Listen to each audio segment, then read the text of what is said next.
Bonjour à tous, j'espère vraiment que vous allez bien et aujourd'hui je suis trop contente de vous faire ce nouveau tuto parce que oui, c'est enfin le tuto du smoothie bowl que vous m'avez énormément demandé, que ce soit sur Insta ou sur YouTube. Et du coup j'ai choisi de vous faire cette version assez exotique avec une petite fleur de tiare en déco, donc j'espère vraiment que ça va vous plaire et je vous laisse avec la suite.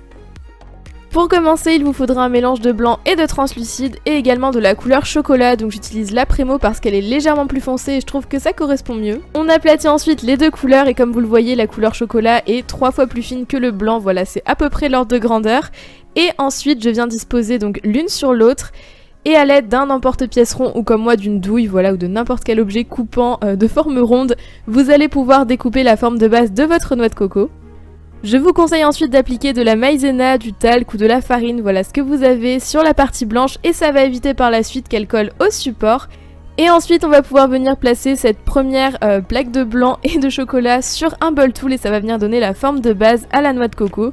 Donc évidemment je précise mais vous pouvez choisir la taille de bol tool que vous souhaitez et ça donnera la taille finale de votre création. Et ensuite on vient texturer l'extérieur de la coque, voilà pour donner ce petit effet un peu de bois qu'on peut retrouver sur les noix de coco. Et si vous n'avez pas cet outil, vous pouvez aussi le remplacer par une brosse à dents, ça marche très bien. Et pour finaliser l'extérieur de la coque, il ne vous reste plus qu'à ajouter 3 petits creux sur le bas à l'aide d'un dotting tool pour rappeler tout simplement les petites marques qu'on peut retrouver sur les noix de coco. Et une fois que c'est fait, on va venir égaliser la noix de coco, voilà, et couper tous les excédents qu'il y a sur les bords. Donc simplement, avec une lame, vous venez faire une ligne le plus droit possible tout autour de votre bol tool et vous enlevez les excédents. Vous pouvez repasser un petit coup de texture pour peaufiner un petit peu à cette étape. Et on va ensuite ajouter de la texture sur le côté de la noix de coco, voilà, qu'on n'a pas encore touché. Donc pour ça, on va venir gratter légèrement vers l'extérieur pour faire des petites stries, voilà, qui vont représenter la pulpe de la coco. Et si vous souhaitez accrocher votre création, n'hésitez pas à ajouter dès maintenant votre petit clou ou piton, voilà, ce sera beaucoup plus simple pour le fixer après cuisson. Et vous pouvez ensuite pré-cuire une première fois cette création pendant 5 à 10 minutes. On vient ensuite la décoller du support et c'est pour ça que c'est important qu'elle soit pré-cuite pour ne pas la déformer. Et comme vous le voyez, je revisse mon piton qui n'était pas planté entièrement à cause du bol tool et le petit bout qui dépasse sera bien sûr caché par la suite. Et voilà pour le résultat de la base de la création. Pour le smoothie en lui-même, j'ai voulu partir sur un thème assez exotique et du coup je vais vous montrer comment réaliser des petites fleurs de tiare. Donc vous commencez par une fine plaque de blanc et à l'aide d'un petit emporte-pièce ou d'une paille tout simplement si vous n'en avez pas, vous allez venir découper 5 petits cercles pour faire les pétales dans votre plaque. Et à l'aide d'un dotting tool assez épais, on peut venir travailler un petit peu les pétales, voilà, pour donner un côté plus irrégulier. Donc ce que je fais, c'est que je creuse légèrement le centre, ça va faciliter les étapes qui suivent.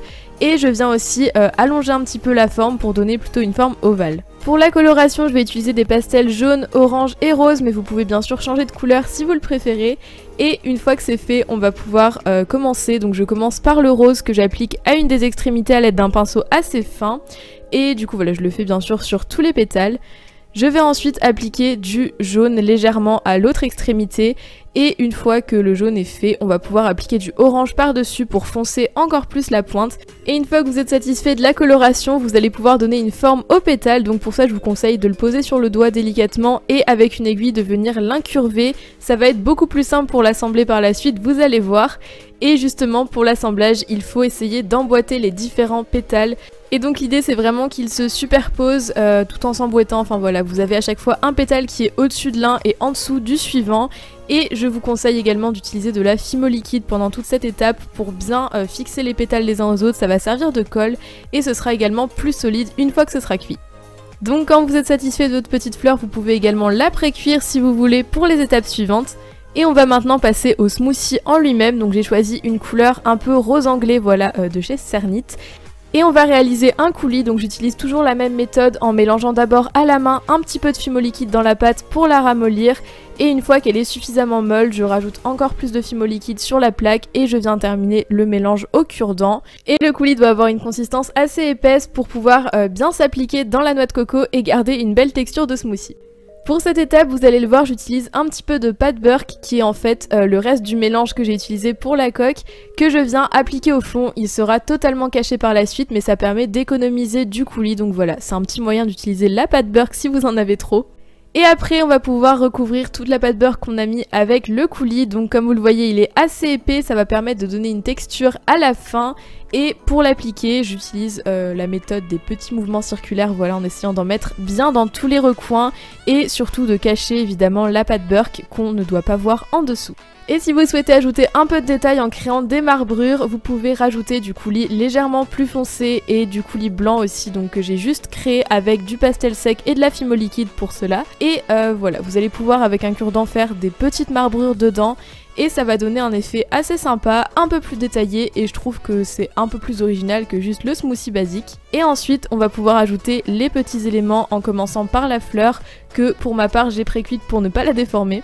Et pour la suite de la déco, j'ai choisi d'ajouter 3 petites tranches de canne banane et voilà, la mienne n'étant pas pré-cuite, je vais la texturer légèrement, mais n'importe quelle canne peut faire l'affaire et vous pouvez également changer de fruit si vous préférez. Et à l'aide d'un scalpel, on vient les déposer sur le côté du bol. Vous pouvez encore une fois changer de disposition, c'est vraiment libre à vous pour la déco, je vous montre juste une idée, mais vous pouvez totalement l'adapter. Et pour finir, j'ai choisi de rajouter des petits éclats de chocolat, donc ceux que j'utilise personnellement viennent du site Miniature Sweet, je vous le mettrai en barre d'infos si vous êtes intéressé, mais vous pouvez tout aussi bien vous-même prédécouper des petits morceaux de fimo, ça marche parfaitement. Et comme vous le voyez, je viens simplement les appliquer à l'aide d'une aiguille et voilà, je les dispose assez aléatoirement, principalement autour de mes décos précédentes et je trouve que ça complète bien. Et voici le résultat, une fois terminé, il ne vous reste plus qu'à cuire votre création 30 minutes à 110 degrés. Voilà tout le monde, c'est tout pour ce tutoriel, j'espère vraiment qu'il vous aura plu. Comme d'habitude, n'hésitez pas à me dire ce que vous en avez pensé en commentaire et si jamais un autre tuto en particulier vous intéresse, dites-le moi également, j'essaierai de tenir compte des suggestions. Si ça vous a plu, n'hésitez pas à laisser un petit like et également à vous abonner pour ne rater aucune des prochaines vidéos. Je vous remercie d'être resté jusqu'à la fin, je vous fais plein de bisous et je vous dis à très vite. Bye tout le monde!